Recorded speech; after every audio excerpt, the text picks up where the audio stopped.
A Hell's Angel came to protect a young woman from her abusive husband. Everyone in town feared the biker. Leather jacket, scars, the kind of man you never talk to.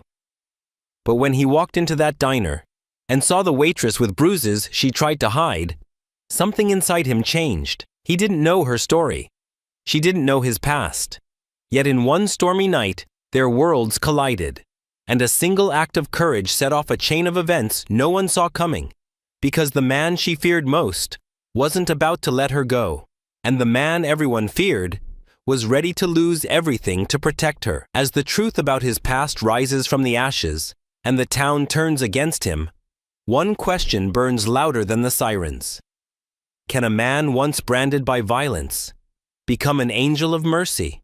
The late afternoon sun cast long shadows across Main Street as Dean's weathered Harley-Davidson rumbled into town. The chrome pipes caught the golden light, momentarily blinding a woman walking her dog.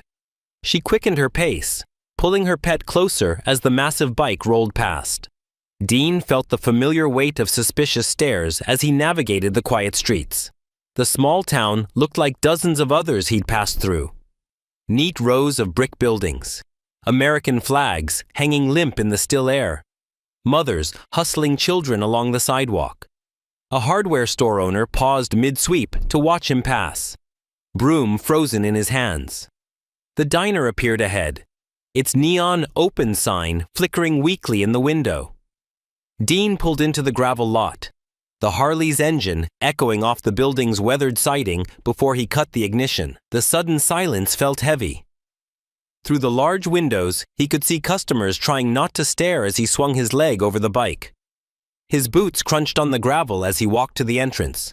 The bell above the door chimed as he stepped inside, and conversation died like someone had hit a mute button.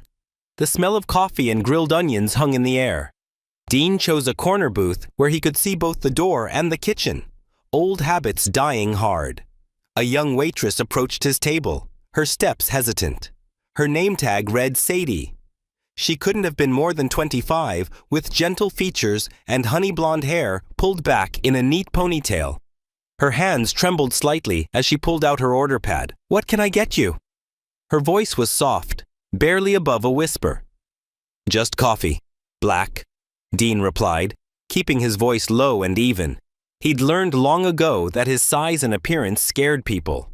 No point in making it worse. As Sadie reached for a menu, her sleeve rode up slightly. The bruise on her wrist was dark purple, clearly fresh. Dean's jaw tightened, but he said nothing. He'd seen marks like that before, knew exactly what they meant. Sadie hurried away, returning moments later with a steaming cup of coffee. She set it down carefully, avoiding eye contact. Dean noticed how she kept her movements small, trying to take up as little space as possible. Another telltale sign he remembered too well. "Thank you," he said quietly. She nodded and retreated behind the counter. The coffee was decent, hot and strong. Dean sipped it slowly, aware of the furtive glances from other customers. An elderly couple whispered behind their menus. 2 truckers at the counter kept looking over their shoulders at him. He ignored them all, focusing instead on the view through the window. Watching cars pass, studying their reflections in the glass. The peaceful moment shattered when the door burst open, bell clanging violently. A man stumbled in, reeking of cheap whiskey and anger. His shirt was untucked, face flushed red. Dean watched in the window's reflection as the man made a beeline for Sadie. "Where's the money?" he demanded, grabbing her arm roughly. "I know you're holding out on me." Sadie's face drained of color. "Derek, please, not here." "Don't tell me not here," Derek snarled, yanking her closer. "You think you can hide things from me? I know you've been—" The diner had gone completely silent. Other customers stared at their plates or phones, pretending not to notice. A cook peeked out from the kitchen, then quickly disappeared. Dean set his coffee cup down with deliberate care. His chair scraped against the linoleum as he stood, the sound unnaturally loud in the tense quiet. Derek's head snapped around at the noise. "Let go of her arm." Dean's voice was calm but carried the weight of steel. Derek's bloodshot eyes narrowed. "Mind your own business, old man." Dean took one step forward. He didn't raise his voice. Didn't need to. I said, let go. Something in Dean's steady gaze made Derek hesitate. Maybe it was the obvious strength in Dean's broad shoulders, or perhaps the quiet confidence of someone who'd handled far worse than a drunk bully. Whatever it was, Derek's grip on Sadie's arm loosened. This ain't over, Derek spat, shoving Sadie away from him. He jabbed a finger at Dean. And you better watch yourself. Dean didn't move, didn't blink. He simply maintained that calm, unwavering stare until Derek backed toward the door. You hear me? Derek's voice cracked slightly. This ain't over. The bell jangled again as Derek stormed out, nearly tripping over his own feet. Through the window, Dean watched him climb into a beaten-up pickup truck and peel out of the parking lot, tires spitting gravel. Slowly, conversation resumed in the diner. Customers returned to their meals, relief mixing with embarrassment at their own inaction. Dean reached into his wallet and pulled out a 20, placing it carefully on the table. Sadie stood behind the counter, one hand absently rubbing her arm where Derek had grabbed her. Her eyes met Dean's, filled with a confusion of emotions. Fear, gratitude, and something else. Something like hope. Dean nodded once in her direction, then headed for the door. The bell chimed softly behind him as he stepped into the deepening dusk. He could feel Sadie watching through the window as he mounted his bike. The Harley's engine roared to life, echoing off the surrounding buildings before settling into its familiar rumble. The alarm buzzed at 5 a.m., though Sadie had been awake long before. She moved carefully in the dim light of dawn, each motion calculated to avoid waking Derek. He lay sprawled across their bed, still in yesterday's clothes, snoring heavily. The smell of whiskey hung thick in the air. Her reflection in the bathroom mirror made her wince. Purple shadows bloomed beneath her eyes, matching the fresh bruises on her arms. Derek hadn't said much when he came home last night, just stared at her with cold, calculating eyes before passing out. The silence frightened her more than his usual shouting. Sadie's hands moved with practiced efficiency as she applied concealer, layer after layer, until the marks disappeared beneath makeup. She'd become an expert at hiding things. Bruises, tears, fear. The routine was so familiar she could do it without thinking, which was exactly what she preferred. The early morning air felt crisp as she walked to work. Main Street was quiet, except for the occasional delivery truck and the sound of her own footsteps. She liked this time of day best. Before the world fully woke. Before she had to paste on a smile and pretend everything was fine. Inside the diner, fluorescent lights hummed as Sadie went through the opening routine. Coffee brewing. Napkin dispensers filled. Sugar shakers topped off. The rhythmic tasks helped calm her nerves, though her hands still trembled slightly when she remembered yesterday's confrontation. By mid-morning, the diner was half full with the usual crowd. Mrs. Peterson and her bridge club occupied their regular table, heads bent close together as they whispered over coffee. Tommy, the local mechanic, nursed his third cup at the counter while reading the paper. But today, the normal chatter had a different tone. Did you see the size of him? Sadie overheard one of the bridge ladies murmur. All those tattoos. Never seen Derek back down like that before, Tommy added, shaking his head. About time somebody stood up to that bully. Sadie kept her head down, focused on refilling coffee cups and taking orders. But her chest felt tight every time she heard them mention the stranger. The man on the Harley who'd done what no one else in town had dared to do. The bell above the door chimed, and Sadie's heart skipped. There he was again, just as imposing as yesterday, but somehow less threatening in the morning light. Dean's leather jacket was worn at the elbows, and gray streaked through his beard. He moved with the same quiet purpose, choosing the same corner booth. Sadie hesitated by the counter, coffee pot growing warm in her hand. Several customers watched with poorly concealed interest as she finally gathered her courage and approached his table. Good morning, she said softly. Coffee again? Dean nodded, his eyes kind despite his rough appearance. Up close, she noticed the cross pendant hanging from a leather cord around his neck, unexpected against his tattooed forearms and scarred knuckles. As she poured his coffee, words tumbled out before she could stop them. Thank you. For yesterday, I mean. Nobody's ever… She trailed off, uncertain how to finish. Sit, if you want. His voice was low, gravelly, but gentle. He gestured to the empty bench across from him. Sadie glanced around the diner. It was slow enough. She slid carefully into the booth, keeping the coffee pot as a kind of shield between them. How long? Dean asked simply. Sadie stared at the scratched surface of the table. 7 years, since right after high school. Derek was… She paused, searching for words. He was different then. Or maybe I was just too young to see. Dean didn't interrupt, didn't offer platitudes or unwanted advice. He just listened, sipping his coffee while she spoke haltingly about her life. How she'd been alone since her parents died. How Derek had seemed so strong and sure at first. How the control had tightened slowly, like a noose, until she could barely breathe. I don't have anywhere else to go, she admitted. No family. No real friends anymore. Derek made sure of that. Dean reached into his jacket pocket and pulled out a worn leather wallet.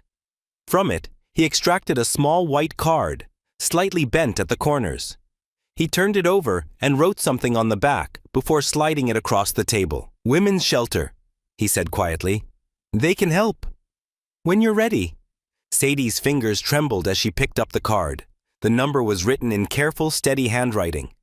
I can't, she started to say, but Dean cut her off with a gentle headshake. Just keep it. Your choice. Always your choice. He stood then, leaving another 20 on the table. Sadie quickly slipped the card into her apron pocket, smoothing the fabric to hide any telltale bulge. She watched Dean walk to the door, his broad shoulders straight, steps unhurried. The morning sun caught the chrome of his motorcycle as he stepped outside. Sadie turned away from the window, clutching the coffee pot like an anchor. That's when she saw him, Derek, standing on the sidewalk, staring through the glass. His face was hard, eyes fixed on her with an intensity that made her blood run cold. She knew that look, knew what it meant. The card in her pocket felt like it was burning through the fabric, marking her guilt for everyone to see. The sun hung low on the horizon as Dean's Harley rumbled down the empty back road, kicking up dust in its wake. Fields of wheat stretched endlessly on either side, golden in the evening light. But Dean barely noticed the scenery. His mind was elsewhere, caught between the present and a past he couldn't shake. The waitress's bruised wrist had brought it all rushing back. Jenny, his baby sister, had worn long sleeves too, even in summer. She'd made excuses, just like Sadie. I fell. I'm clumsy. It's nothing. Until it wasn't nothing anymore. Dean's hands tightened on the handlebars. 7 years since Jenny's death, and the guilt still ate at him like acid. He should have seen the signs sooner. Should have done more than just tell her to leave that worthless husband of hers. Should have. The old barn came into view, its weathered boards silvered with age. Dean had found it 3 days ago, abandoned but sturdy enough to keep the rain off. The owner of the surrounding farmland was long gone, according to locals, and Dean wasn't the type to worry about trespassing laws. He pulled the Harley around back, where tall grass and scattered farm equipment would hide it from the road. The evening air was cooling rapidly as he gathered dry wood from the tree line. Soon, a small fire crackled in what had once been a horse stall, casting dancing shadows on the barn's wooden walls. Dean sat on his rolled sleeping bag, eating cold beans straight from the can. His few possessions were packed tight in his saddlebags. Spare clothes, basic tools, a worn Bible. The life of a man who never stayed anywhere long enough to collect things. The envelope sat heavy in his jacket pocket. He'd been carrying it for days, avoiding what he knew was inside. But tonight, with memories of Jenny so close to the surface, he couldn't put it off any longer. The paper was creased and travel-worn, postmarked from Sacramento. Dean recognized the careful handwriting immediately. Bones, his old road brother from the Angels. The man who'd followed him out of the life 5 years ago, found God, and now ran an outreach ministry for ex-gang members. Dean unfolded the letter slowly. Firelight flickering across the words. Ghost, they know where you're headed. Snake's been asking questions, showing your picture around. Says you owe him for what went down in Oakland. I told him you're out of the life, but you know how he gets. Watch your back, brother. P.S. Jesus forgives all sins, even the ones we can't forgive ourselves for. Dean's jaw clenched. Snake. Of course it would be Snake. The one angel who'd never accepted Dean's departure from the club.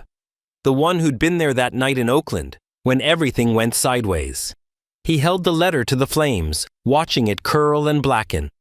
The fire popped and hissed, sending sparks upward into the gathering dark. Dean stared into the embers, seeing other fires, other nights. Remembering the way Jenny's voice had shaken in that last message. Dean, I'm scared. He found the bus ticket. Please, I need... But he'd been in the middle of a club run. Didn't check his phone until 2 days later. Too late. Miles away, in a small house on the edge of town, Sadie pressed herself against the kitchen wall. The house was dark, silent, except for the tick of the ancient wall clock. She had come home to find Derek waiting, his face a mask of barely contained rage. What's this? He had asked, holding up the shelter card Dean had given her. Her heart had stopped. It must have fallen from her apron pocket. It's nothing, she whispered. He just... The slap came fast, snapping her head to the side. You think I'm stupid? Derek's voice was deadly quiet. Think I don't see what's happening? My own wife, whoring around with some biker trash? No, it's not like that, I swear. Sadie touched her stinging cheek, tears welling up. He was just trying to help. Help? Derek laughed, an ugly sound. He ripped the card into tiny pieces, letting them flutter to the floor like snow. Nobody helps anybody without wanting something in return. You think that criminal gives a damn about you? He grabbed her phone from the counter and hurled it against the wall. It shattered, pieces scattering across the linoleum. Sadie flinched, remembering other things he'd broken. Dishes, pictures, promises. I'm going out, Derek spat. Don't wait up. The front door slammed behind him, making the windows rattle. Sadie slid down the wall until she hit the floor. Her legs wouldn't hold her anymore. She crawled to the bathroom, the one room with a lock, and curled up against the cold porcelain tub. Tears came silently. She'd learned long ago not to make noise when she cried. The night stretched endless. In the abandoned barn, Dean lay on his sleeping bag, one arm behind his head, watching moonlight filter through gaps in the roof. The wind whispered through the old boards, carrying the ghost of his sister's voice. Dean, I'm scared. He rolled onto his side, trying to shut out the memories. But they came anyway, relentless as the tide. Jenny's laugh when they were kids. The way she'd play piano at church, fingers dancing across the keys. The bruises she tried to hide. The funeral he couldn't attend because he was still running with the club. Hours passed. Dean watched the stars wheel slowly overhead through the holes in the barn roof. Finally, the eastern sky began to lighten. Darkness giving way to pearl-gray dawn. He packed quickly, efficiently, muscle memory taking over. The sleeping bag rolled tight. Fire ashes scattered. No trace left behind. The Harley's engine turned over on the first try, rumbling to life in the pre-dawn stillness. Dean sat astride the bike, hand on the throttle. He should leave. Snake was coming. The smart play would be to ride out now, find another small town to disappear into. But something held him there, watching the sun creep over the horizon. Sadie's eyes haunted him. The same look Jenny had worn, hope warring with fear. The same silent plea for help. He knew he couldn't save Jenny anymore. But maybe. The morning air was sharp and clean, as Dean kicked the bike into gear. He pointed it toward town, toward the diner where a wounded girl with brave eyes would soon start another day of pretending everything was fine. The morning light filtered weakly through the diner's grimy windows, as Sadie tied her apron with trembling hands. She'd spent extra time in the bathroom that morning, layering concealer over the purple marks on her face. The split in her lip wouldn't hide so easily, but she'd practiced her story in the mirror until it sounded almost believable. Martha, the diner's owner, watched from behind the counter as Sadie adjusted her dark sunglasses. They weren't part of the uniform, but Martha didn't say anything. The older woman's face creased with concern, but she busied herself with the coffee maker instead of asking questions. Sometimes, silence was easier than truth. "Honey," Martha finally said, her voice gentle, "you don't have to." "I fell down the stairs," Sadie cut in quickly, the rehearsed lie falling from her lips. "It was dark, and I wasn't paying attention. I'm so clumsy sometimes." She forced a small laugh that sounded hollow even to her own ears. Martha's lips pressed into a thin line, but she just nodded and handed Sadie an order pad. "Table 6 needs coffee." The morning crowd trickled in slowly. Sadie moved between tables like a ghost, keeping her head down, trying to be invisible. Some regulars noticed her sunglasses, the way she winced when she smiled, but they all looked away. In small towns, people got good at not seeing things they didn't want to see. At 10 o'clock, the bell above the door chimed. Sadie didn't need to look up to know who it was. Dean's heavy boots scuffed across the linoleum as he made his way to his usual corner booth. The other customers shifted uneasily, but less than they had that first day. Maybe they were getting used to him, or maybe they remembered how he'd stood up to Derek. Sadie approached his table, coffee pot trembling slightly in her hand. "Good morning," she said softly, pouring him a cup without asking. It had become their routine. Dean didn't respond immediately. His weathered face was still, but his eyes, sharp and observant, took in every detail. The sunglasses, the split lip, the way she held herself, careful and protective, like something might break if she moved too quickly. His large hands, resting on the table, slowly curled into fists. The muscles in his jaw tightened. "Please," Sadie whispered, barely audible. "Please don't make a scene." The tension in Dean's shoulders eased slightly, but his voice was rough when he spoke. "Do you want out?" The question hung in the air between them, heavy with meaning. Sadie's hand tightened on the coffee pot. Did she want out? The answer screamed inside her head, but fear sealed her lips. She'd tried to leave once before, 2 years ago. Derek had found her at her mother's house in Oklahoma. The aftermath had taught her that some cages don't need bars to hold you. She turned away without answering, feeling Dean's eyes follow her back to the counter. The lunch rush came and went. Sadie was wiping down tables when the bell chimed again.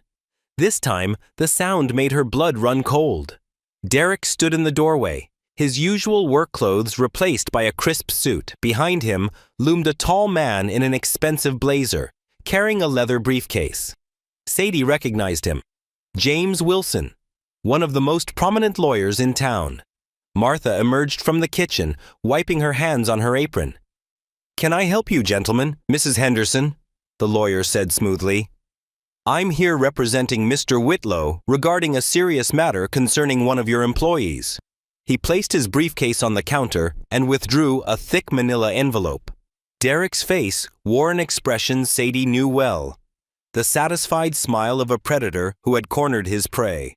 "Your waitress, Mrs. Whitlow, has been engaging in inappropriate conduct with a known criminal element," Wilson continued. "Furthermore, she has been spreading malicious lies about my client, damaging his reputation in the community. We have witnesses who can attest to her behavior." Martha's face reddened. "Now wait just a minute.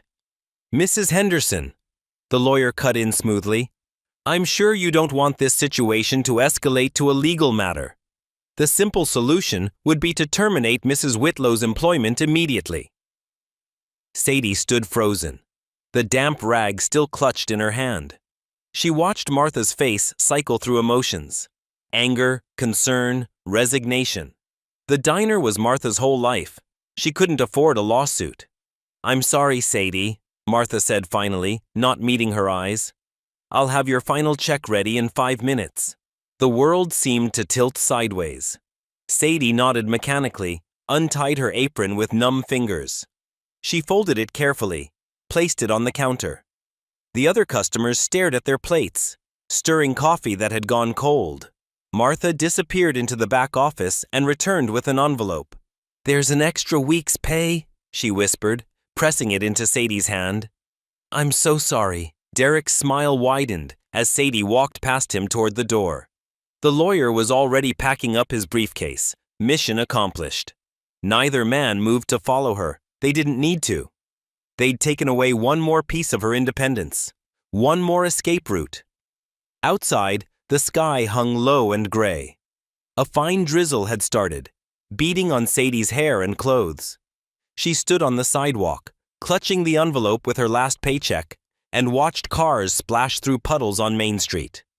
Where could she go? Derek would be watching their house. She had no car, no friends close enough to help, no family within hundreds of miles. The drizzle turned steadier, soaking through her thin uniform shirt.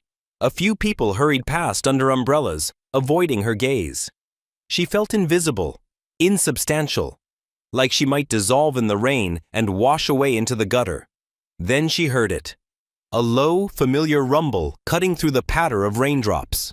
The sound grew closer until Dean's Harley appeared through the mist, rolling to a stop at the curb in front of her. Dean switched off the engine but stayed seated on the bike. Without speaking, he reached behind him and pulled out a spare helmet. He held it out to her, his expression unreadable beneath his beard. Sadie stared at the helmet. Taking it would mean crossing a line she couldn't uncross. Derek would never forgive this. It would mean burning the last bridge, stepping off into darkness with no guarantee of what waited below. The rain fell harder. Water ran down her face, mixing with tears she hadn't realized she was crying. Slowly, like moving through a dream, she reached out and took the helmet. Dean watched as she pulled it on with shaking hands, adjusting the strap under her chin. When she was ready, he shifted forward slightly, making room behind him on the seat. Sadie climbed onto the bike, her movements uncertain. She'd never ridden before. The machine thrummed to life beneath them as Dean turned the key, and instinctively, she wrapped her arms around his solid frame. Through the visor of the helmet, she watched the diner grow smaller in the rain. Martha stood in the window, one hand pressed against the glass. Derek's car was nowhere in sight. He probably thought she had nowhere to run. Maybe she didn't. Maybe this was crazy. But as Dean's bike carried them away from town, through the curtain of rain and into whatever waited beyond, Sadie held on tight to the one person who had seen her pain and refused to look away. The rain drummed against Sadie's helmet as they rode deeper into the countryside. Through the foggy visor, she watched familiar landmarks fade into the gray curtain of water. The Andersons' corn silos, the old Wilson farm, the crooked mailbox at Miller's Crossing. Each mile marker felt like crossing another boundary, putting more distance between her and the life she'd known. Dean guided the Harley skillfully over the wet roads, taking the curves with practiced ease. His broad back blocked most of the wind and rain, but Sadie still shivered in her damp diner uniform. Her fingers, locked around Dean's leather jacket, had gone numb from cold and tension. They turned onto a narrow gravel road that wound between overgrown fields. Tall grass brushed against their legs as Dean slowed the bike, navigating carefully over the slick stones. Through the rain, Sadie made out the dark shape of an old barn rising against the stormy sky. The weathered wood was gray with age, the roof patched in places with newer tin that gleamed dully in the fading light. Dean pulled up beside the barn's side door, cutting the engine. The sudden silence made the rain sound even louder. He dismounted first, then helped Sadie swing her stiff legs off the bike. Her knees buckled slightly, partly from the cold, partly from the reality of what she'd just done hitting her all at once. "Easy," Dean said, steadying her with a gentle hand on her elbow. It was the first word either of them had spoken since leaving town. He led her inside the barn, pulling the heavy door shut against the weather. The interior was dim, but surprisingly orderly. A small wood stove squatted in one corner, cold ashes visible through its grate. Nearby stood a military-style cot with a neatly folded sleeping bag. Against the far wall, a workbench held tools and motorcycle parts. all arranged with careful precision. "Wait here," Dean said, moving to the stove. He crouched down, feeding kindling and small logs into the firebox with practiced movements. Soon, a warm glow began to spread through the barn's shadowy interior. Sadie stood where he'd left her, water dripping from her clothes onto the packed earth floor.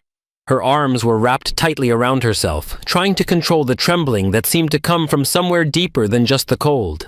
Dean straightened up from the stove and went to Odd, large metal trunk against the wall.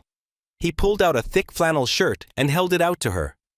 "It's clean," he said simply. Sadie took the shirt with shaking hands. It was soft from wear, smelling faintly of cedar from the trunk. "You can change behind there," Dean said, nodding toward an old horse stall in the corner. He turned his back deliberately, busying himself with the fire. The stall's wooden walls offered privacy.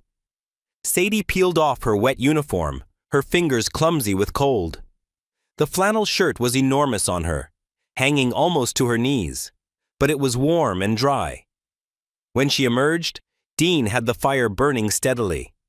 He handed her a rough army blanket without comment. Sadie wrapped herself in it and sank down on an upturned crate near the stove. The heat began to seep into her bones, but she couldn't stop shivering.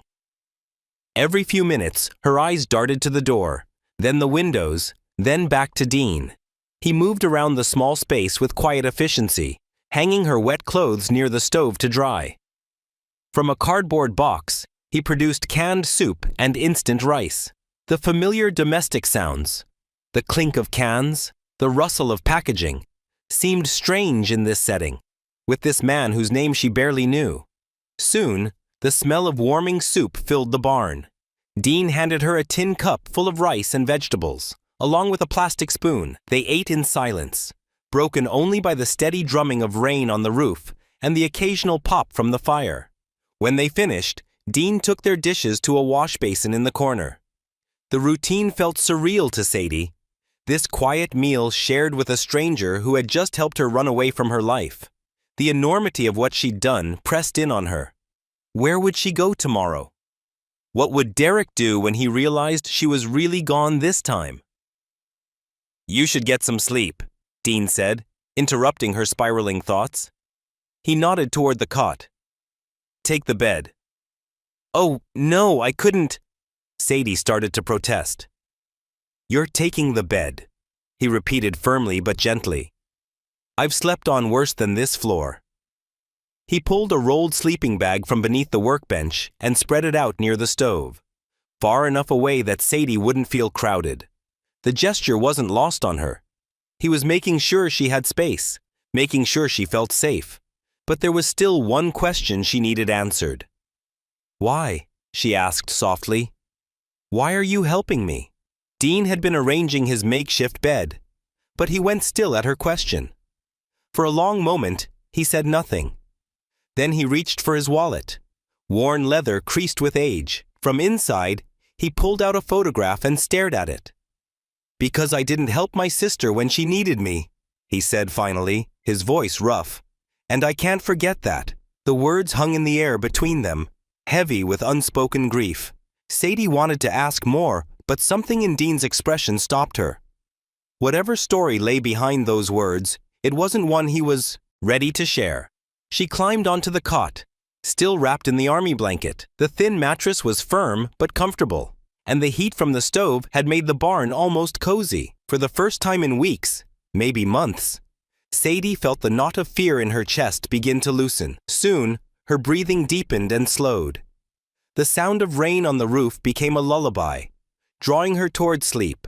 Her last glimpse before her eyes closed was of Dean sitting by the fire, the photograph still in his hands, his face etched with shadows both from the flames and from within. Morning sunlight sliced through the weathered boards of the barn walls, creating golden strips across the dusty floor.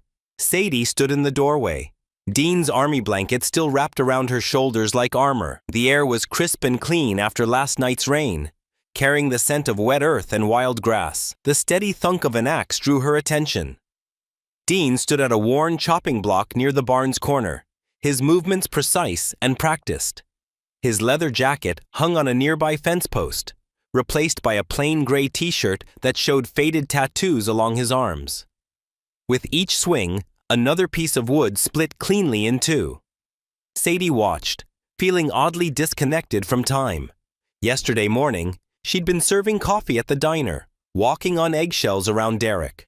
Now she was here, hiding in an old barn with a former Hell's Angel who'd shown more kindness than she'd known in years. Dean paused, wiping sweat from his forehead with his forearm. He noticed her standing there and nodded briefly before gathering an armload of split wood. "Breakfast?" he asked, carrying the logs toward the barn. "I can help," Sadie offered quickly, not wanting to be a burden. Dean set the wood down near the small camp stove. "You know how to work one of these?" When she shook her head, he beckoned her over. "Come on, I'll show you." He walked her through the process, checking the fuel, adjusting the flame, finding the sweet spot for even heating. His instructions were clear and patient, never assuming she couldn't learn. It had been so long since anyone had taught her anything new. "Try it," he said, stepping back. Sadie's hands shook slightly as she adjusted the knobs, but soon a steady blue flame appeared. A small victory, but it made her stand straighter. They fell into an unexpected rhythm as the morning progressed. Dean showed her where he kept the supplies, and Sadie found herself tidying the space almost automatically. She had always been good at making order from chaos. It was how she'd survived with Derek for so long. "This place could use a woman's touch," she said without thinking, then froze. But Dean just nodded, no judgment in his expression. "Been meaning to clean up," he said, helping her move some empty crates. Never got around to it. As they worked, words began to flow more easily between them. Dean mentioned his days working in a motorcycle shop in Phoenix, the satisfaction of bringing dead engines back to life. His voice grew animated when he described a race he'd entered there. Came in third, but it was the thrill of the ride that mattered. "You still work on bikes?" Sadie asked, sweeping decades of dust from a corner. "When I can get parts." He gestured to the workbench. "Keeps my hands busy, keeps my mind quiet." Sadie understood that need for quiet. She found herself telling him about the piano that used to sit in her parents' living room, how she'd play for hours after school. "Derek said it was a waste of time," she said softly. "Said I needed to focus on being a proper wife instead." Dean's jaw tightened, but his voice remained gentle. "Music's never a waste." As dusk approached, Dean announced they needed supplies. They waited until full dark before riding into town, Sadie's heart pounding as they pulled into the pharmacy parking lot. She kept her hood up and head down while Dean bought the basics: toothpaste, soap, bandages, pain relievers. No one seemed to notice them. Back at the barn, Dean handed her a small mirror he'd bought. In its reflection, Sadie saw her split lip, the fading bruise around her eye. "That's the last time he gets to mark you," Dean said quietly but firmly. They sat near the fire, the night settling around them like a protective blanket. Sadie watched the flames dance, gathering courage before asking the question that had been on her mind. "Do you ever regret leaving? The gang, I mean?" Dean was silent for a long moment, stoking the fire. "Not for a second," he finally said. "But the past don't just ride off. Follows you like a shadow sometimes." Sadie pulled the blanket tighter around her shoulders. Could I stay a few more days?" Dean nodded without hesitation. "As long as you need." The fire crackled softly in the growing silence. Almost without realizing it, Sadie began to hum, an old lullaby her mother used to sing, the melody coming back like muscle memory. She caught herself and started to stop, but Dean made no move to interrupt. Instead, he sat very still, his eyes fixed on the flames. Something in his expression shifted, softened. Sadie continued humming quietly, and in the firelight, she saw Dean's hand move to his pocket where he kept his wallet, and that old photograph of his sister. The lullaby drifted through the barn like a ghost of gentler times, carrying memories for them both. Different stories, same melody, bound together by the universal language of loss and hope. The morning sun poured through gaps in the barn's weathered boards, casting long golden beams across the packed dirt floor. Outside, the steady rhythm of Dean's work on his Harley drifted up, metal against metal. The occasional muttered word, the soft whir of tools. Sadie stood at the base of the wooden ladder leading to the loft, her hand resting on a worn rung. After 3 days in the barn, she'd grown more comfortable exploring its shadowy corners, though she still moved cautiously, like someone learning to trust their own footsteps again. The ladder creaked as she climbed, dust motes dancing in the sunlight around her. The loft was a forgotten world of its own. Old hay bales turned gray with age, mysterious shapes under canvas tarps, boxes of tools and memories left to rust. Shafts of light from holes in the roof created spotlights on the wooden floor, illuminating years of accumulated treasures and trash. As Sadie picked her way carefully between stacks of weathered lumber, something caught her eye. A large shape beneath a heavy tarp. Its silhouette, oddly familiar, heart-quickening, she reached out and pulled at the edge of the canvas. Dust billowed up, making her cough, but she kept pulling until the shape emerged, an upright piano, its dark wood dulled by years of neglect. Her breath caught in her throat. Memories flooded back. Sunday mornings at church. Sheet music spread before her. The joy of creating something beautiful. Derek had sold her piano 6 months after their wedding, claiming they needed the money. She knew it was really about control. With trembling fingers, Sadie lifted the fallboard covering the keys. Some were yellowed, a few chipped, but they were all there. She pressed middle C gently. The note that rang out was sour, painfully out of tune, but it sent shivers down her spine. Another key, then another. Despite the discordant sounds, her fingers remembered. Heavy boots on the ladder announced Dean's arrival. She turned to find him standing at the top, wiping grease from his hands with an old rag. His expression was unreadable as he watched her at the piano. "I'm sorry," she said quickly, pulling her hands back. "I was just exploring." Dean shook his head. "No need to apologize." He moved closer, studying the instrument. "Belonged to the family that owned this place, I think. Been up here since before I found it." Sadie's fingers hovered over the keys again. "May I?" He nodded, leaning against a support beam. Slowly, hesitantly, she began to play. The melody was simple, Amazing Grace, the first song she'd learned in church. The notes were wrong, warped by time and weather, but the shape of the song remained.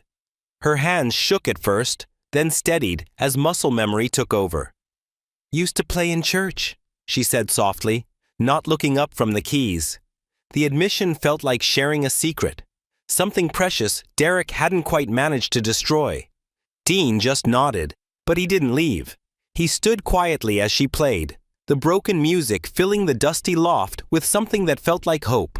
The rest of the day passed in comfortable silence. Dean returned to his work, but this time he dragged an old motorcycle frame out from behind the barn. Sadie watched as he began cleaning it, his movements careful and methodical. "What kind is it?" she asked, coming closer. "72 Triumph. Been meaning to get her running again." He glanced up. "Want to help?" Sadie found, herself nodding. Dean showed her which tools to hand him, explaining what each one did. She was a quick learner, anticipating what he'd need next. The work was satisfying, taking something broken and making it whole again. As afternoon faded into evening, they sat on upturned crates near the workbench, eating beans heated on the camp stove. Dean told her about his first motorcycle, a beat-up Honda he'd bought for $300 when he was 17. Sadie shared stories about learning piano from Mrs. Henderson, the church organist who smelled like peppermints and always wore purple. The conversation was easy, punctuated by comfortable silences. Sadie couldn't remember the last time she'd laughed, really laughed, until Dean described falling off his bike into a cow pasture during his first attempt at riding. After dinner, Dean went to check the perimeter of the property, a habit he kept to ensure their safety. Sadie began tidying up, gathering their few dishes to wash in the basin. As she moved Dean's bedroll to sweep beneath it, something fluttered to the ground. A folded piece of newspaper, yellow with age. She picked it up, meaning to replace it, when a name caught her eye. Cassandra Briggs. The article was dated 15 years ago. The headline made her stomach clench. Young woman found dead in LA apartment. Domestic violence suspected. The photograph showed a pretty girl with Dean's same determined jaw, her smile bright and unaware of what was coming. Sadie's hands trembled as she read. Cassandra, Dean's sister, had been found by neighbors too late. Her boyfriend had fled the scene. The article mentioned a brother who'd been unreachable for comment. Everything clicked into place. Dean's quiet rage when he saw Sadie's bruises, his determination to help her, the pain that lived behind his eyes. This was the weight he carried, the ghost that haunted him. Carefully, reverently, Sadie folded the article and returned it exactly where she'd found it. She moved back to her cot and sat in the growing darkness, listening to the night sounds outside the barn.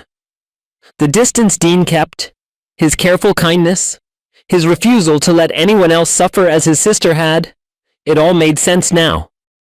She could hear his boots crunching on gravel as he made his final check of the property. Sadie lay down and pulled her blanket close, understanding at last the true depth of what it cost him to help her, and why he kept his heart locked away as securely as the barn doors at night. The morning air carried an autumn chill, the kind that seeps into bones and makes old wounds ache. Dean worked steadily on the Triumph outside the barn, his breath visible in small clouds as he tightened bolts and cleaned corroded parts. The methodical work kept his mind focused, away from darker thoughts. Inside the barn, Sadie stirred leftover beans in a pot over the camp stove. The smell of coffee from Dean's battered percolator filled the space. Neither spoke about the newspaper clipping she'd found. Some truths were better left in silence. She'd learned that well enough in her marriage to Derek. The quiet morning had settled into a comfortable rhythm when the sound shattered everything. Tires crunching on gravel. The distinctive rumble of a familiar engine. Sadie's hand froze on the wooden spoon, her heart stopping mid-beat. She knew that sound. She'd heard it pull into their driveway countless nights, bringing terror with it. Careful not to make a sound, she crept to the barn door and peered through a crack between the weathered boards. The black pickup truck winding up the access road made her blood run cold. Derek. "Dean," she whispered urgently, her voice trembling. He was already moving, tools dropped forgotten as he rushed inside. His eyes scanned the barn quickly, tactical, assessing. He grabbed a length of metal pipe from near his workbench, but Sadie caught his arm. "Please," she begged, "don't fight him. He'll have you arrested." Or worse, her fingers dug into his sleeve. "He knows people in town. Important people." Dean's jaw clenched, but he nodded. Back door. Through the woods. Now. They slipped out the rear of the barn just as Derek's truck pulled up front. Sadie's legs shook as Dean led her into the tree line, finding cover behind thick brush about 50 yards out. Close enough to watch, far enough to hide. Derek's voice boomed across the clearing. "I know you're in there, you piece of trash. You think you can steal my wife?" The sound of his fist hitting wood made Sadie flinch. Dean's hand found her shoulder, steadying her. They watched helplessly as Derek circled the barn, kicking at walls and shouting threats. When no one answered, he tried the front door. Finding it locked, he slammed against it until the old wood splintered. Sadie pressed her face into Dean's jacket, unable to watch. The sounds told enough story. Crashes, things being thrown, Derek's cursing growing louder and more violent. After what felt like hours, but was probably only 20 minutes, the noise stopped. Derek emerged from the barn carrying Dean's toolbox, his face red with rage. He walked to Dean's Harley and pulled out a knife. One by one, he stabbed each tire, the hiss of escaping air carrying clearly through the morning stillness. With a final kick at the motorcycle, he stormed back to his truck and peeled out, gravel spraying.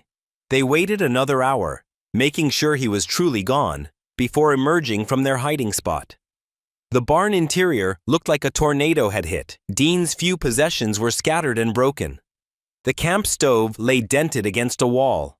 Even Sadie's cot had been overturned, her blanket torn. Dean said nothing as he righted what furniture remained salvageable. Sadie helped gather the scattered tools Derek hadn't stolen, trying not to cry at the destruction. The piano in the loft had been pushed over, its wooden frame cracked, keys scattered like broken teeth across the floor. They worked until sunset, rebuilding what they could. Dean patched the door with spare lumber and nails. Sadie swept up broken glass and straightened their sleeping areas. Neither spoke much. What was there to say? The sanctuary they'd built had been violated. Night fell early, as it does in autumn. Dean insisted on taking first watch while Sadie tried to sleep, but exhaustion eventually won out. He dozed off in his chair near the door sometime past midnight. The smell of smoke woke him. At first, it was just a hint, barely distinguishable from the lingering scent of their evening campfire. Then it grew stronger, acrid. Dean's eyes snapped open to see orange light flickering through the cracks in the walls. The barn was on fire. "Sadie!" He leaped up, already choking on thickening smoke. "Wake up!"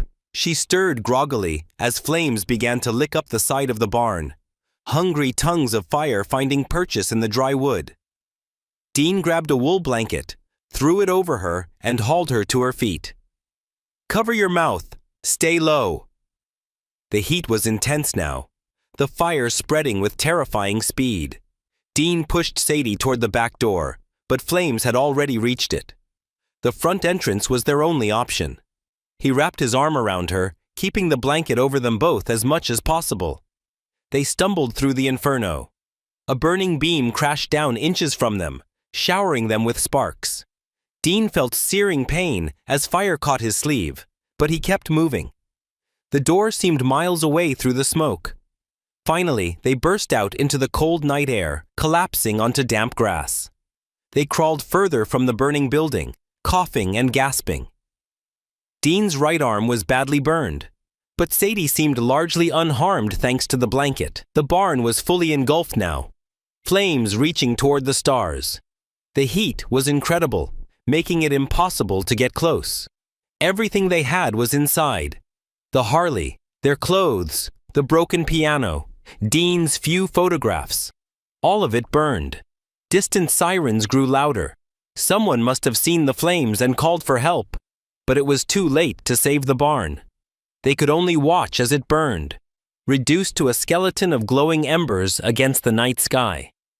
Fire trucks arrived, followed by police cruisers, their lights painting the scene in alternating red and blue. As firefighters worked to contain the blaze, officers began taking statements. One of them found something near where the fire started. A silver lighter with initials carved into it.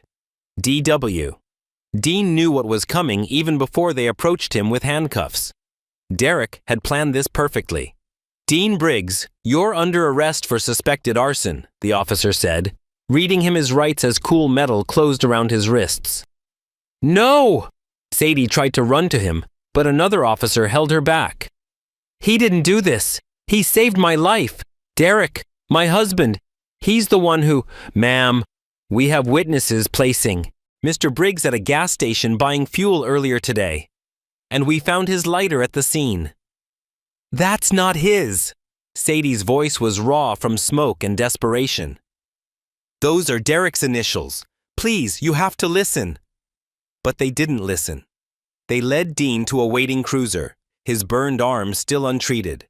As they pushed him into the back seat, Sadie broke free and ran forward. "He saved me!" she screamed, her voice cracking. "He saved me!" The cruiser door slammed shut. Through the window, Dean's eyes met Sadie's one last time before the car pulled away, leaving her alone in the glow of the dying fire. The fluorescent lights buzzed overhead in the small-town jail, casting harsh shadows across Dean's face. His clothes still carried the acrid smell of smoke, and the hastily wrapped bandage on his arm was already seeping through. He sat perfectly still on the metal bench in his cell, like a statue carved from weathered stone. Sheriff Maynard stood on the other side of the bars, thumbing through a manila folder thick with incident reports. His reading glasses perched on the end of his nose as he deliberately avoided meeting Dean's steady gaze. The only sounds were the shuffling of papers and that endless fluorescent hum. "Mr. Briggs," Maynard finally spoke, his voice carrying the weight of 30 years in law enforcement. "We found your lighter at the scene." Dean didn't move, didn't blink. His silence filled the space between them. "Witnesses saw you buying fuel earlier today." The sheriff glanced up briefly, then back to his papers. "And now we have a barn burned to the ground with you and a married woman found at the scene." The clock on the wall ticked away several seconds before Dean finally spoke, his voice rough from smoke inhalation. "She had nowhere else." Maynard lowered the folder and removed his glasses, rubbing the bridge of his nose. He'd seen all types come through these cells over the years. The truly dangerous ones usually couldn't stop talking, trying to explain away their crimes. This man's quiet dignity didn't fit the profile. "Look," Maynard said, "I'm trying to understand what happened here. You show up in town a week ago, get involved with a domestic situation that wasn't your business, and now there's arson and kidnapping charges being filed. Help me make sense of it." Dean's only response was to shift slightly, wincing as the movement pulled at his burned arm. Outside in the station's waiting area, Sadie paced back and forth across the worn linoleum floor. Her clothes still smelled of smoke, and her fingers wouldn't stop trembling. Every few minutes, she'd approach the front desk, only to be told again that she needed to wait. Through the window, she could see Derek's truck parked across the street. He'd been there for hours, watching, waiting. The sight of it made her stomach churn. "Ms. Whitlow?" a young deputy called out. "Sheriff will see you now." Sadie followed him down the narrow hallway, past Dean's cell. Their eyes met briefly. His filled with concern for her. Hers brimming with tears she refused to let fall. The deputy ushered her into Maynard's office and closed the door. "Please," she started before the sheriff could speak. "You have to listen. Dean didn't start that fire. He saved my life. Derek, my husband, he's the one who—" "Ma'am," Maynard held up a hand. "I have your husband's statement right here. He says Mr. Briggs assaulted him yesterday morning, then threatened to kill you if you ever tried to leave." He pulled out another form. "He's filed for an emergency restraining order against Mr. Briggs and wants you brought home immediately." "That's not—" Sadie's voice cracked. "That's not what happened. Derek's lying. He's always lying." The tears she'd been holding back started to fall.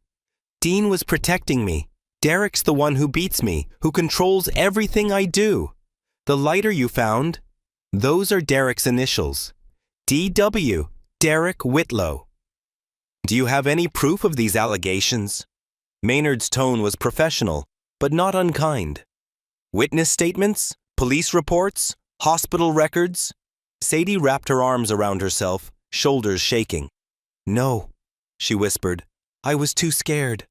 I'm always too scared." The sheriff sighed heavily. "Ms. Whitlow, I understand you're upset, but I need more than emotion to hold a man on arson charges or to investigate your husband. I need evidence." "He'll kill me," Sadie said quietly. "If I go back, he'll kill me. Just like—" She stopped herself, remembering the newspaper clipping about Dean's sister. A soft knock interrupted them. An older woman with silver hair stood in the doorway. Martha Jensen, a retired nurse who volunteered at the station sometimes. She'd overheard everything.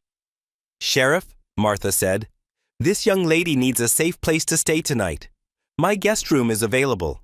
She turned to Sadie with gentle eyes. "No strings attached, dear. Just a warm bed and a hot meal." Sadie looked to Maynard, who nodded his approval. "Thank you," she managed to whisper. As Martha led Sadie out, they passed Derek in the waiting room. His face was a mask of concern, but his eyes burned with barely contained rage. "Baby," he called out, "let me take you home." Sadie pressed closer to Martha, who squared her shoulders and guided Sadie past him without stopping. Night settled over the small town like a heavy blanket. In his cell, Dean lay on the thin mattress, staring up at the shadows dancing across the ceiling. His burned arm throbbed in time with his heartbeat, but he barely noticed the pain. His hand moved to his chest, where his wallet should have been. For years, he'd carried his sister's photo there, close to his heart. Now it was gone, turned to ash along with everything else in the barn. He could still see her face, though, forever young in his memory. "Did what I could, Cass," he whispered to the darkness, his voice barely audible. Then he closed his eyes, letting the quiet of the night wash over him. He didn't pray for himself, hadn't prayed for himself in years, but he hoped someone was watching over Sadie tonight, keeping her safe from the monsters that walked in daylight. Morning light filtered through lace curtains as Sadie stirred on Martha Jensen's floral-patterned sofa. The events of the previous night felt like a bad dream, but the lingering smell of smoke in her hair confirmed their reality. She sat up slowly, muscles aching from tension and exhaustion. Martha appeared from the kitchen, her silver hair neatly pinned back, carrying 2 steaming mugs of coffee. "Good morning, dear," she said, offering one to Sadie. "How did you sleep?" "Better than I expected," Sadie admitted, wrapping her hands around the warm ceramic. The coffee's aroma was rich and comforting, so different from the instant coffee Derek always bought. Martha settled into her armchair, studying Sadie over her reading glasses. "I made some calls this morning," she said. "There's a lawyer in town, Ruth Lanning. She specializes in cases like yours, works pro bono most of the time." Sadie's fingers tightened around the mug. "Cases like mine? Domestic violence, wrong arrests, people who need someone in their corner." Martha reached for her notepad and wrote down an address. "She's expecting you at 9. Looking at the address, Sadie felt a flutter of fear in her stomach, the same fear that had kept her silent for so long. But then she thought of Dean, sitting in that jail cell because he'd tried to help her. She couldn't stay quiet anymore. Ruth Lanning's office was above the hardware store on Main Street, accessed by a narrow staircase that creaked under Sadie's feet. The door's frosted glass read Lanning Legal Services in simple black letters. Sadie hesitated, then knocked. "Come in," called a firm voice. The office was small but neat, with filing cabinets lining one wall and a window overlooking the street. Ruth Lanning sat behind a desk that had clearly seen decades of service. She was in her late 40s, with sharp eyes and laugh lines around her mouth. Her gray suit was practical rather than fashionable. "Sadie Whitlow?" Ruth gestured to the chair across from her desk. Martha called ahead. "Please, sit down." Sadie perched on the edge of the chair, hands clasped tightly in her lap. "I don't have any money," she began. "Let's worry about that later," Ruth interrupted, pulling out a legal pad. "Tell me everything. Start from the beginning." For the next hour, Sadie talked. She described meeting Derek at 18, the quick marriage, how the control and violence started slowly, then escalated. She explained about Dean arriving at the diner, offering help when no one else would, giving her shelter. Her voice grew stronger as she detailed the night of the fire, Derek's threats, the false accusations. Ruth took notes without interrupting, but her pen pressed harder into the paper during certain parts. When Sadie finished, the lawyer set down her pen and leaned forward. "Do you have any documentation, hospital visits, photos, text messages?" Sadie nodded slowly. "I deleted most pictures of the bruises, but some are still in my phone's trash folder. I went to the ER 3 times last year, told them I fell. And Derek," she swallowed hard. "Derek likes to send threatening texts when he's drunk.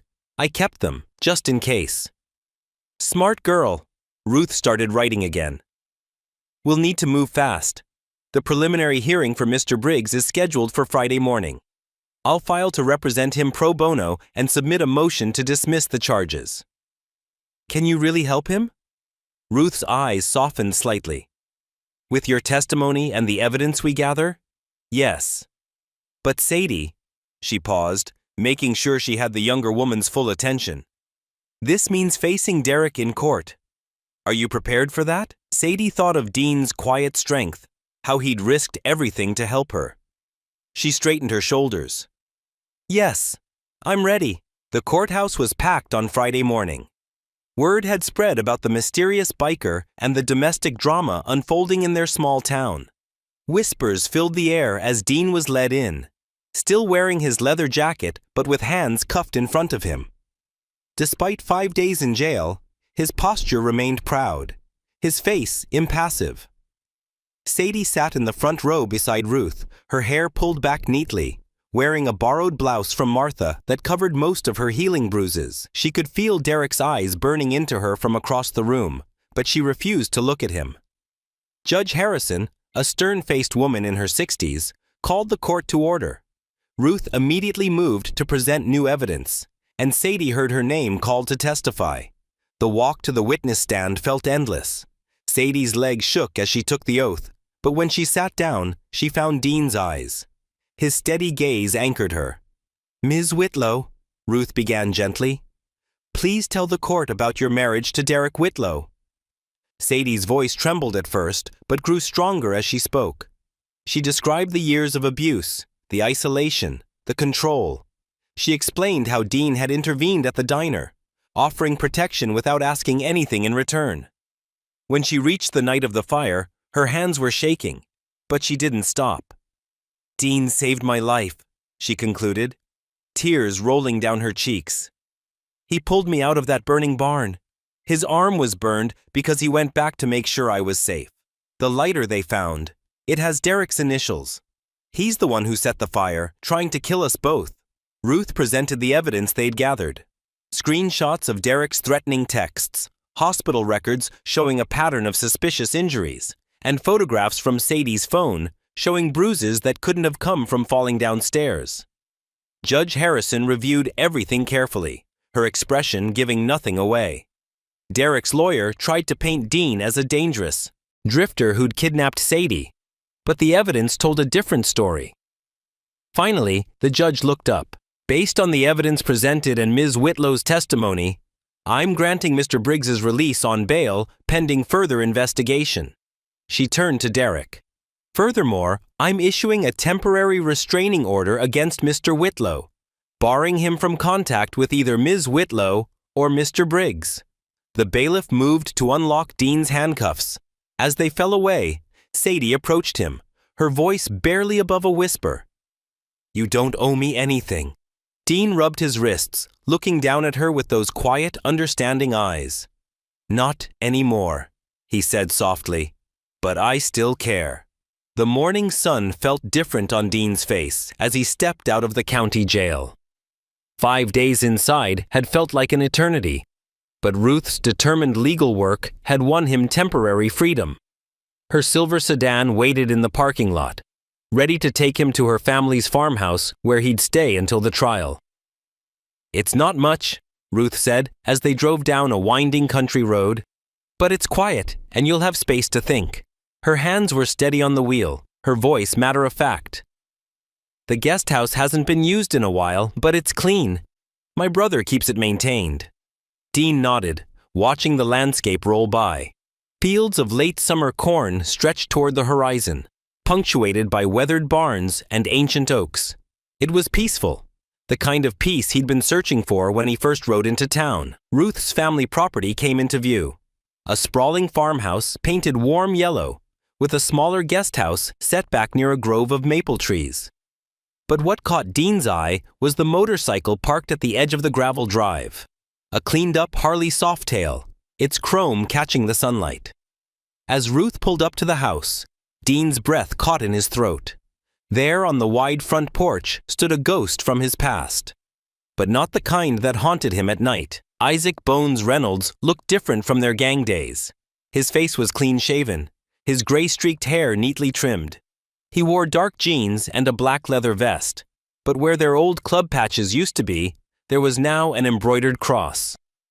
"Brother," Bones called out, his voice warm and deep as ever. "Heard you might need some backup." Dean stepped out of the car slowly, studying his old friend. The last time they'd seen each other had been at a garage in Nevada, 7 years ago, both of them running from different demons. "You look different," Dean managed. Bones laughed, coming down the porch steps. "Jesus'll do that to you." He wrapped Dean in a bear hug, the kind that spoke of years of shared road and shared pain. Found something better than the bottle and the needle, Ghost. Found Grace. Ruth watched their reunion with a small smile. I'll let you two catch up. Dean, the guest house key is under the mat. Make yourself at home. She headed inside, leaving the two men standing in the morning light. Come on, Bones said, gesturing to the porch. Got something you need to hear. They settled into worn rocking chairs, the wood creaking beneath them. Bones pulled out his phone, his expression turning serious. That fire wasn't just your bad luck, brother. Derek Whitlow's cousin Joey, you know, the one who did time for those convenience store robberies? He's been running his mouth at the Rusty Nail. Dean leaned forward, his jaw tightening. What kind of mouth? Bones pressed play on his phone. A scratchy recording filled the air. Clearly taken in a bar, the background noise of clinking glasses and country music filtering through. But Joey Whitlow's voice came through clear enough. Yeah, Derek paid me good to help with that fire. Said that biker needed to learn his place, trying to steal his wife. The recording continued, detailing how they'd planned it. Waited until dark. Used accelerant to make sure the barn would burn fast. Dean's hands clenched into fists as he listened, remembering the heat, the smoke. Sadie's terrified coughing. How'd you get this? Dean asked when it finished. Got brothers everywhere now, Bones explained. Different kind of brotherhood. One that builds up instead of tears down. We help guys getting out of gangs, out of prison. One of our members was at the bar that night, recognized the story from the news. Dean stood, pacing the porch. This changes everything. Already called your lawyer. I'll testify too. Establish Joey's history. Confirm the voice on the recording. Derek's going down, brother. Ruth's screen door creaked, and Sadie stepped out. She'd been helping Ruth with paperwork all morning, and her eyes were tired but determined. She gave Bones a shy smile, then looked at Dean. Ruth says we can file a motion today with the new evidence. The three of them spent the afternoon in Ruth's study, going over statements and signing papers. Bones told his story. How he'd found faith in prison. How he'd built a new life helping others escape their past. Dean watched him with a mixture of wonder and recognition. They'd walked the same dark roads, but Bones had found his way to the light first. As evening approached, Ruth drove into town to file the motion, taking Bones with her to swear out his statement. Dean and Sadie sat on the porch steps, watching the sunset paint the cornfields gold. Do you think people like us get second chances? Sadie asked quietly, her fingers tracing the worn wood of the step. Dean was silent for a long moment, thinking of Bones's transformation, of his own slow journey toward redemption, of Sadie's growing strength. Not by luck, he finally said, by grace. The stars were emerging when Bones and Ruth returned. Ruth headed inside to make phone calls, but Bones joined Dean in the yard. They stood in comfortable silence, looking up at the vast sky. The same stars they'd ridden under years ago, but everything else had changed. Dean's hand found the dog tag around his neck. Cassandra's, retrieved from his wallet before the fire claimed it. He'd carried it for years like a weight, a reminder of his failure. But now, standing next to his transformed brother, feeling the cool metal between his fingers, something shifted. He took a deep breath and released it slowly, letting go of years of held guilt. The night air felt clean in his lungs. Above them, the stars continued their ancient dance, witnesses to pain and healing, to endings and new beginnings. The morning sun streamed through the courthouse's tall windows, casting long shadows across the worn wooden benches. The room buzzed with whispered conversations as people filed in. Curious townspeople, local reporters with notepads ready, and a group of leather-clad men from Bones's ministry sitting quietly in the back row, their weathered faces solemn.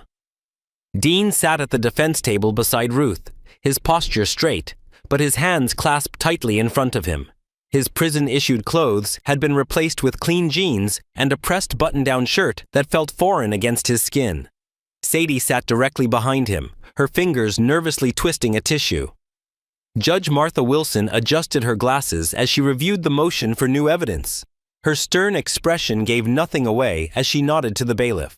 The court will now hear additional testimony in the case of the state versus Dean Briggs. Ruth stood, her navy suit crisp in the morning light. Your Honor, we have new evidence that not only exonerates Mr. Briggs, but proves premeditated arson by Derek Whitlow and his accomplice.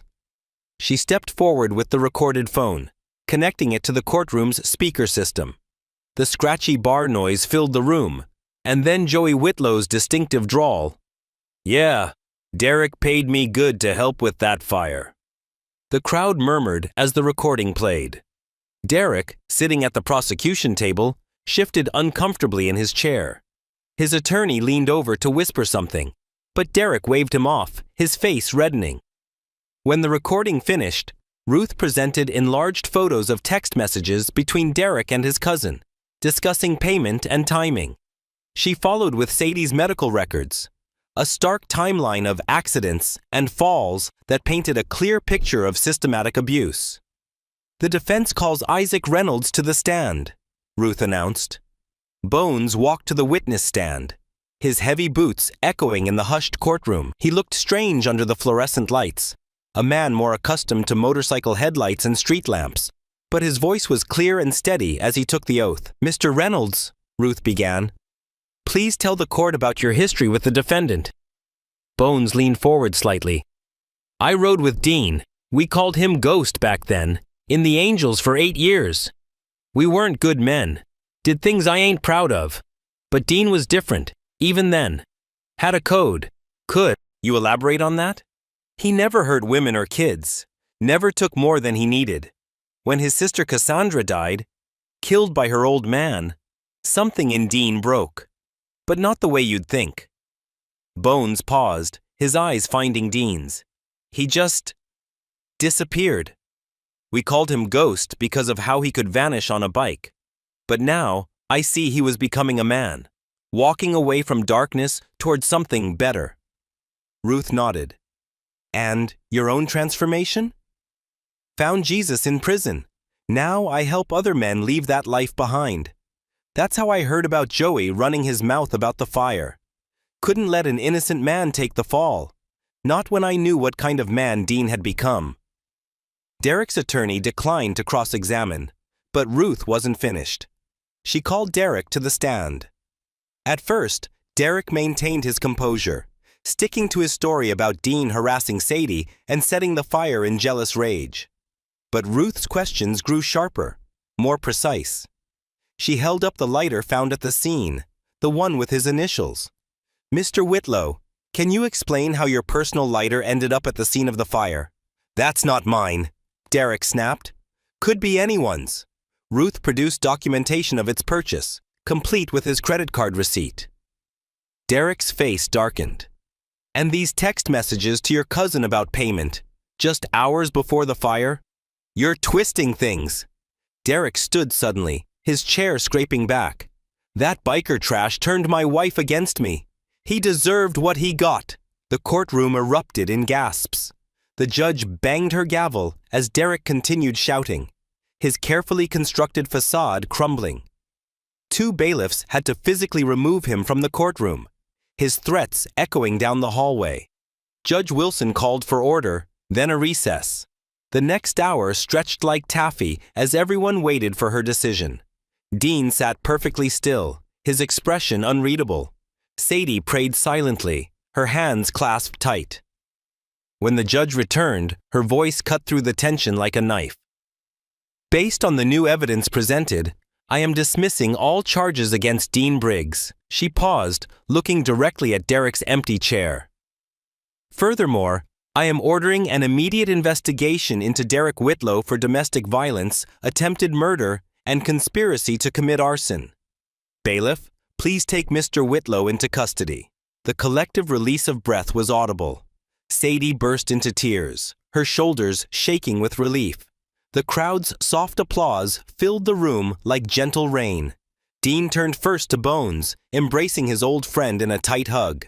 Then he faced Sadie, his eyes soft with understanding. Told you the past don't write off, he said quietly, but sometimes it can be outrun. Outside the courthouse, Autumn sunshine painted everything in gold. People gathered on the steps, talking in excited clusters about what they'd witnessed. The mayor, a small woman with silver hair and kind eyes, approached Dean as he descended the stairs. "Thank you," she said simply, extending her hand. "Not all angels wear halos." Dean's weathered face creased in a rare smile. "Some just ride bikes."